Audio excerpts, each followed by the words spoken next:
Good afternoon. My name is Jeff Stark with MegaplanIT. I'm the principal security engineer, and I oversee our 24/7 Security Operations Center. Today, we're going to be talking a little bit about SOC process and what your incident response capabilities should look like, and why there's kind of a benefit of having a managed security service in play. For anyone who isn't familiar with who MegaplanIT is, we've been a platinum sponsor for the PCI conference the past several years. We offer over 48 high-level services across a broad variety of security testing, managed security services, and compliance services. Kind of get a better idea, the layout that we have here of what's included in each one of those. As I said, I oversee the managed security services. So that's our SOC as a service, where we're able to offer fully managed SIEM, along with managed endpoint protection.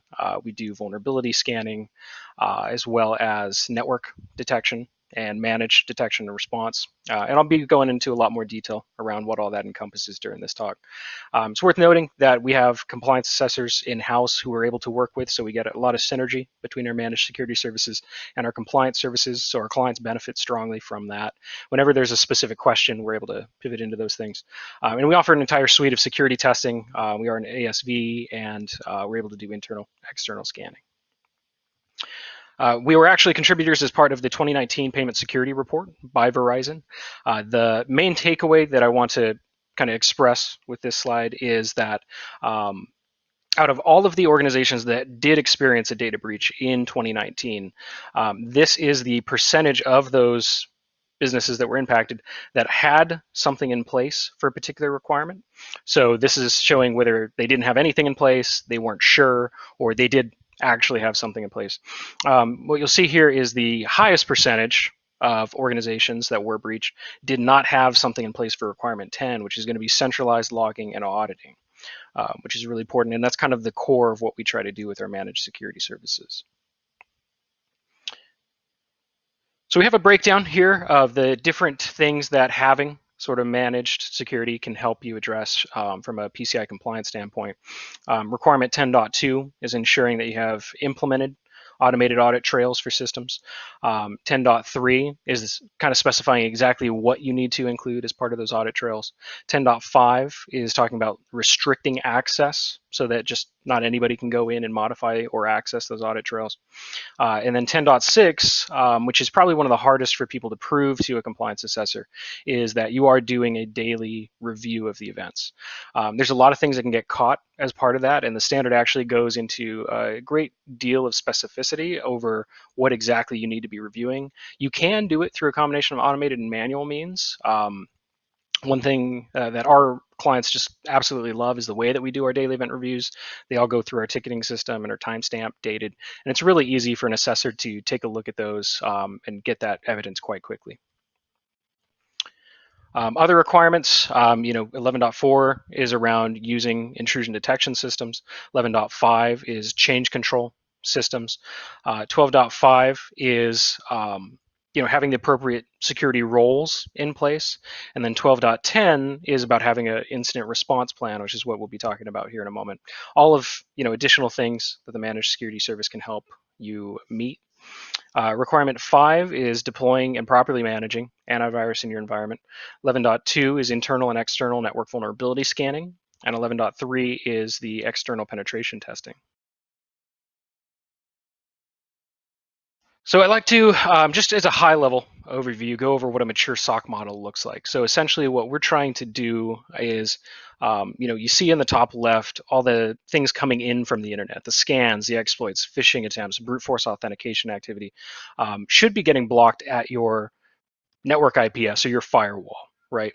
The things that make it through that, before they make it to that gray box on the bottom, which is symbolizing your computer, your endpoints, your workstations and servers, you want to have some sort of network IDS layer in place that's going to see everything going across the network, lateral movement even between workstations and servers.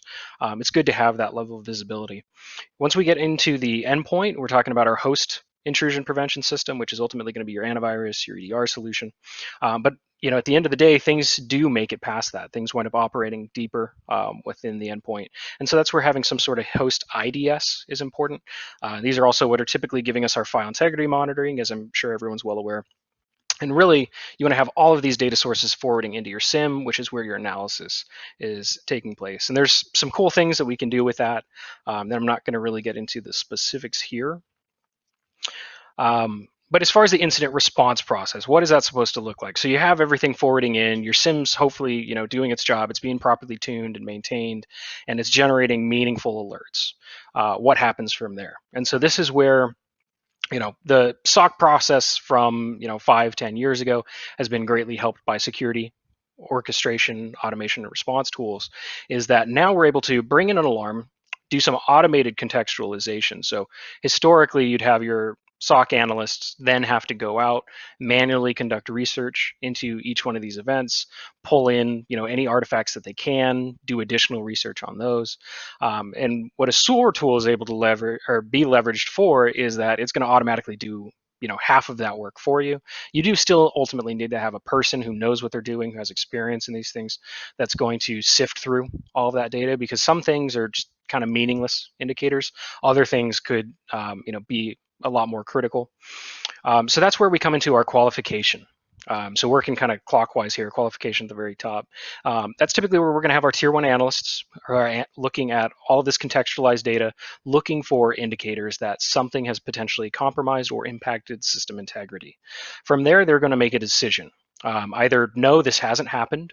They're going to file it away as a false positive, and then that's going to kick off another process where we document exactly what was labeled as a false positive. We create the appropriate suppression or tuning rules so that we don't continue to see the same false positives. And that's really just in the case that at tier one level, they're able to absolutely identify something as a false positive. Alternatively, they may escalate something to a client. So maybe it's something that they can just tell this is what it is.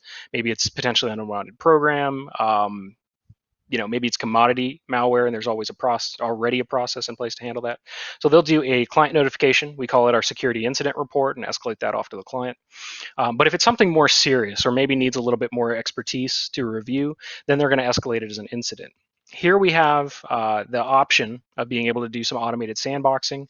We can also do static dynamic analysis at this level. And then it's going to go to a tier two analyst. And this is where they're going to do their investigation. They're going to look at all the artifacts that are presented, pull in additional information, leveraging, again, their expertise in these matters. And then they're going to come to the same decision process where they're either going to say, hey, at this point, no, this is a false positive. We're going to document and tune the system based off of that.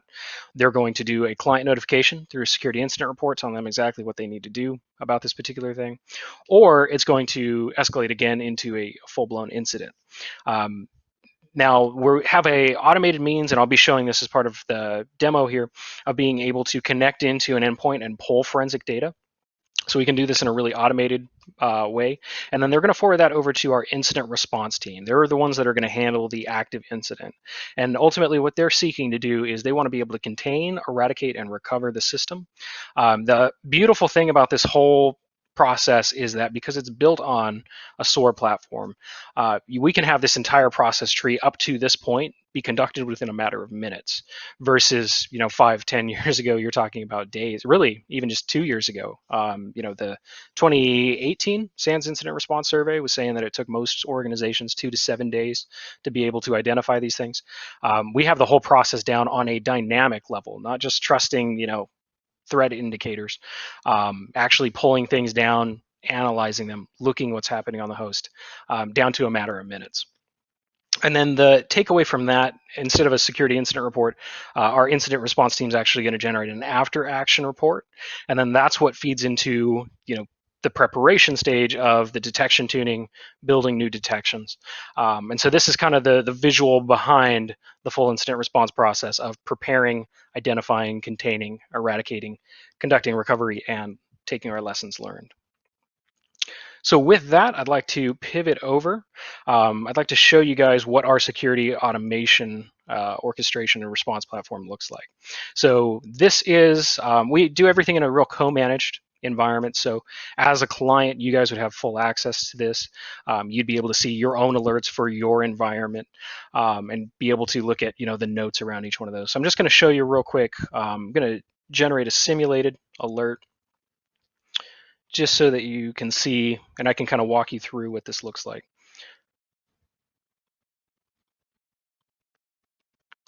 So over here on the left-hand side, we have our cases. So if we go ahead and go into our first case, from here we can see the alerts that are part of that case. If I click on this, we can see that there has been a playbook that's triggered off of it. The playbook is going to take the initial event, and then each one of these is essentially a step. It's some additional level of contextualization. It's an additional lookup. These purple events are where it has to make a decision based on the information that's provided. In this case, this first tree is asking, is there an external domain? If there is, it's going to run it against who is, provide a context card here. Then it's going to come back. It's going to decide, are there any external IPs? If there are, it's going to run it against additional threat intel sources. This is all just an example. In production, we have much more complicated processes, and the cool thing is that we can incorporate additional functionalities. So say we want to automate containing an endpoint. Most organizations, it sounds really cool to be able to incorporate something like that, but the reality is that until you have prior consent put in place or you have a process around that for approval, most organizations in a production environment don't want to touch that. You don't want to have your domain controller seized up in the middle of the day because of a false positive and have the repercussions of that come back on the security team. The cool thing about this is we can build that approval process into our playbook. So, that can be really custom tailored to exactly what works for your organization. But you can see here it's kind of finished out. It's at a final decision process. So I'm just going to go ahead and refresh the case so we can see any context cards that have appeared here for us. So this is simulating an alien vault alert. From here we can see for the event information, this is going to be everything from the original event. So there's a lot of information around the source, the destination, if there's any relevant audit, file, or process information that we can pivot off of. PowerShell, hidden, and encoded is going to be obviously something we're going to want to take a deeper look into, see exactly what that was trying to call. When it ran against who is, we're able to take that external domain and it's going to provide us information such as who the registrar is, who the registrant is, how long around for, when it was created, updated, things like that, what name servers it's leveraging. And then the OTX card here is able to give us reputation if it's available. Otherwise, it's going to give us, or try to give us the information around who owns it, if there are associated network IDS detections, if there was ever any associated malware. So in this case, we're already seeing that this IP is associated with a banker Trojan. Any associated URLs, passive DNS results, and then towards the bottom here, we're going to see any related OTX pulses and additional references. So at this point, this is where the analyst, the tier 2 analyst is going to get involved and pull all this information together, maybe even do some additional lookup. A lot of this research has essentially been pulled in, or these indicators have been pulled in for them.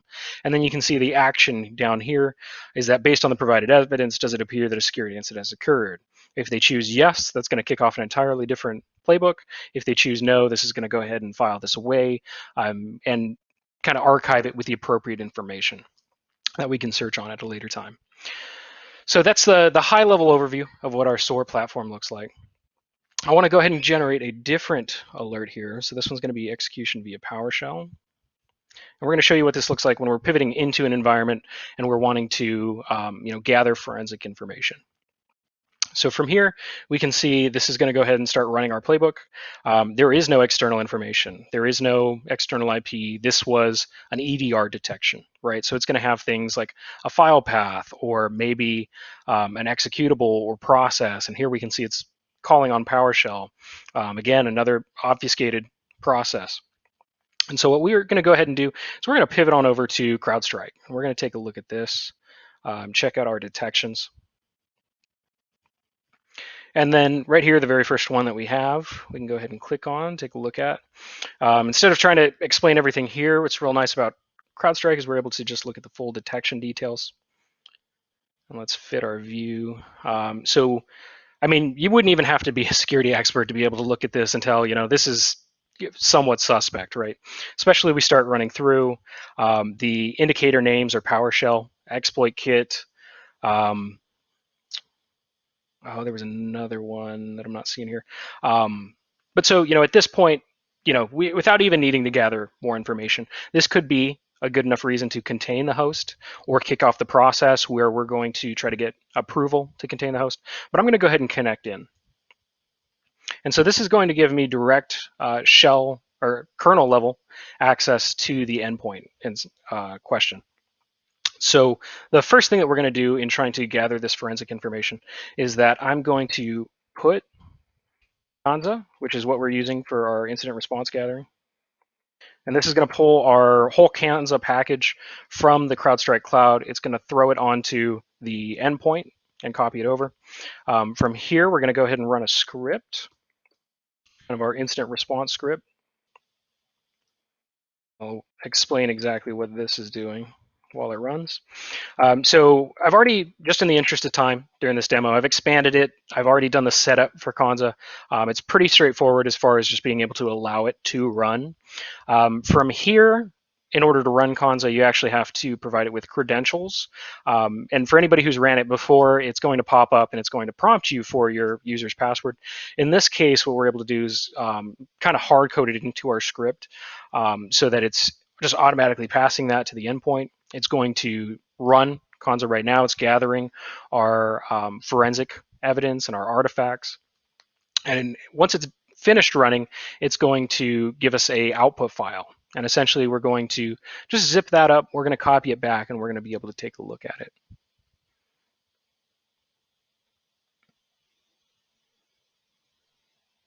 And again, in the interest of time, we have disabled some of the lengthier jobs that will take a little bit longer to run. So just to go back to the process real quick, at this point, this is something where it's already passed through tier one. It's been automatically contextualized.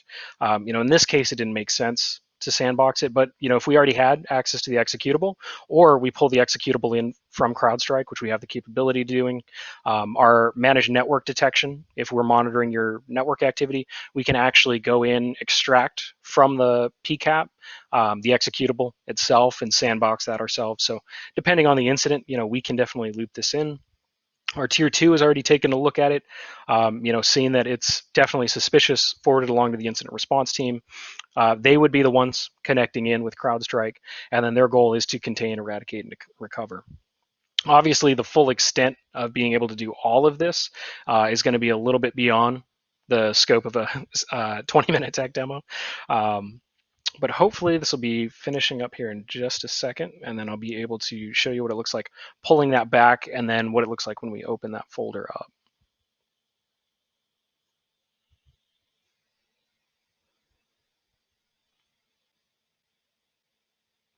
I guess another good point while we're waiting for that is from our SOAR tool, we're actually able to do certain automated activities within CrowdStrike.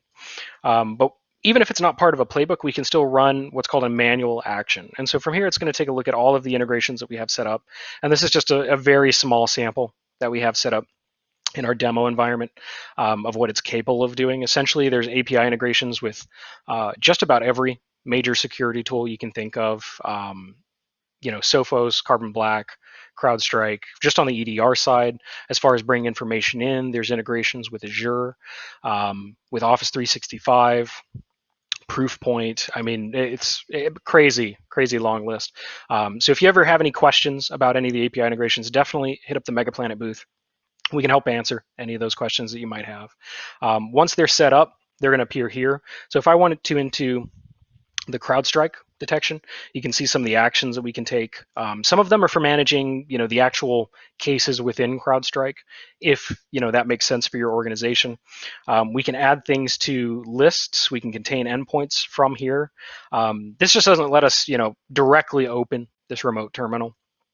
But that's really the only limitation outside of that.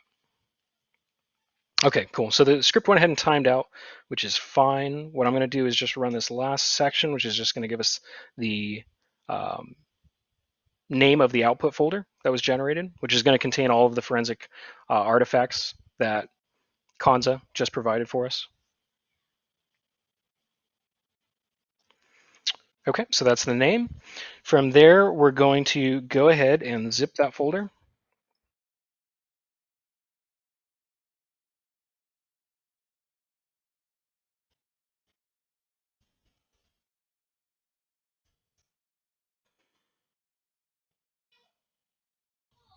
Yeah, and that should just take us a second, and then we're going to go ahead and get it.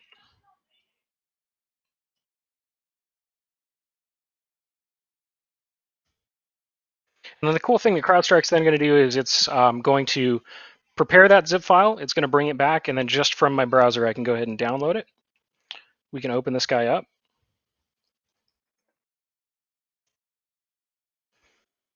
We can extract that zip, and then we can take a look at what the contents of that zip folder are.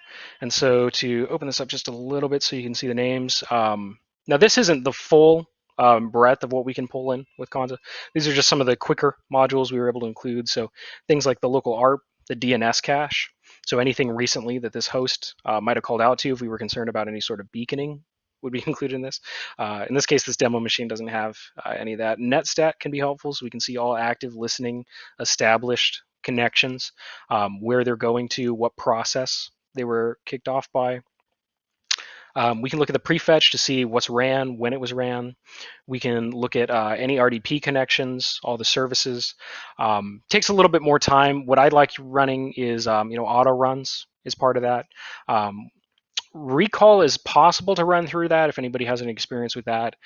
Equally, CrowdStrike actually has a tool where we can do a memory dump. It takes a little bit of time, again, but then we're able to get a full memory dump out of the host and then analyze that as well. So that can be helpful outside of looking at other forensic artifacts. But historically, this entire process of being able to get to this point where we have this information, we've always been able to do this, but in the past, it's been a matter of, you provide these sort of scripts to the client. You then have to wait. As the client, you have to be able to get access to that machine. You have to be able to run the scripts. Heaven forbid you ever have to troubleshoot some of those scripts if it's kind of locked down within your environment. And so with our security orchestration, automation, and response tools, we're able to automate this entire process of being able to pull this information in, get the relevant information to the experts that are able to go in, analyze that, identify exactly where our persistent mechanisms might be, what files need to pull down.